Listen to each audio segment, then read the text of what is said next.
माझे नाव श्रुती अंकुश चव्हाण, जिल्हा परिषद प्राथमिक शाळा पांढरी.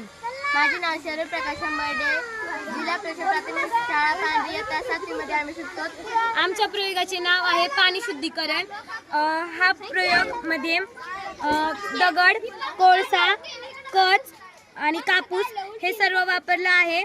हे आहे फिल्टर मशीन. यामध्ये पाणी शुद्ध करून मिळतं. ते कसं ते आता पाहू. आधी आम्ही खूप असं पाणी टाकलेलं. गढूळ पाणी ना? पाणी बघा तुम्ही, गढूळ पाणी गढूळ आहे. पाणी आहे.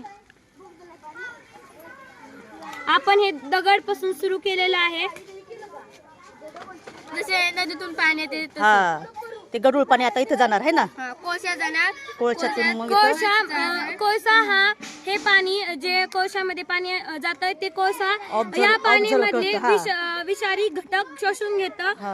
आणि पाणी फिल्टर होतं. कापसामध्ये जे पाणी जातं तिथून पूर्णपणे शोषून घेतो पाणी आणि हे पाणी बघा, शुद्ध किती आहे, शुद्ध पण हे झालं. पिऊ शकत नाहीत. पाणी ह्याच्यात खूप शुद्ध सूक्ष्मजीव झालं. असतात. हा, सूक्ष्मजीव आहे ना.